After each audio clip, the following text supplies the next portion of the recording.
ప్రార్థన అంటే మాటలు కాదు, మన హృదయంలో ఉన్నదాన్ని దేవునికి తెలియచేయడమే.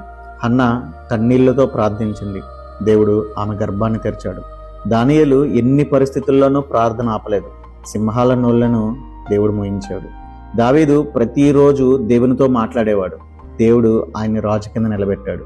ఏలియా ఆసక్తితో ప్రార్థన చేశాడు, ఆకాశం నుండి వర్షాన్ని ఆపగలిగాడు.